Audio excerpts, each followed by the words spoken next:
It's like sort of after a fire and you go and you try to clean up your house. Where do you begin? Sometimes there are days where you feel that way. Like, what can I possibly do to fix this?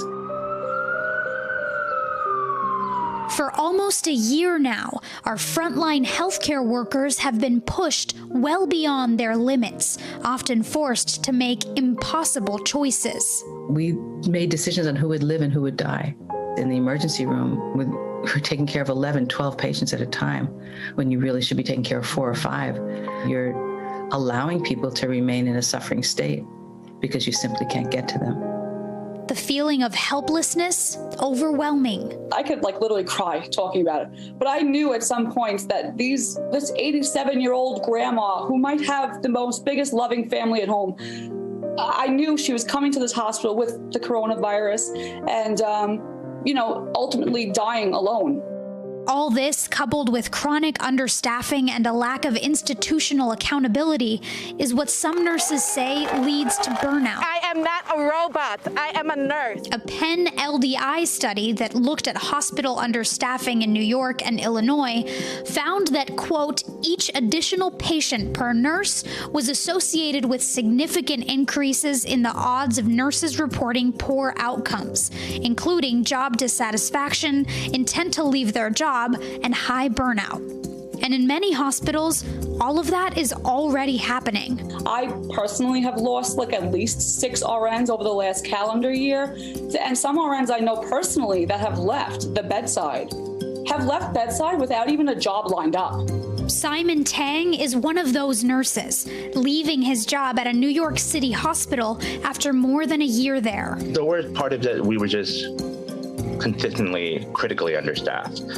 I just felt like I was reaching a point where I was getting frustrated at work, where I wasn't giving the best care I could, and where it was just becoming toxic for me to go into work and continue working under those conditions.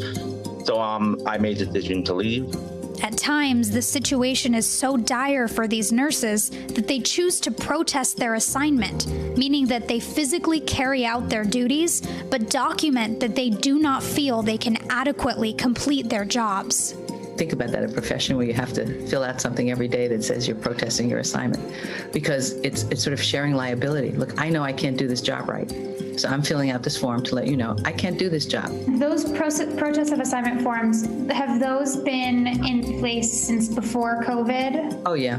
Have those increased with COVID or been skyrocketed? The physical and mental toll of the pandemic has left nurses forever changed. I'm trying to come to terms with all that we've gone on, but that's just something that a lot of us will never forget, what we had gone on. PTSD is real in some of us. So what do you do? Do you shut it out? Do you take it home? Do you become a different person? But it's also pushed them to fight for a better future for nurses to come. I think there are some people that really want to be nurses, seeing what we did and feeling really proud. I think that we can't lead them into a shiny path and then they walk into a hell. We want to make sure that they understand that we're going to do everything that we can to make this profession meaningful, and that they'll have the tools that they need to practice the profession. If we can either pass legislations or provide the supports for people to have what they need, I think the profession will flourish. Hey, NBC News viewers, thanks for checking out our YouTube channel. Subscribe by clicking on that button down here, and click on any of the videos over here to watch the latest interviews, show highlights, and digital exclusives. Thanks for watching.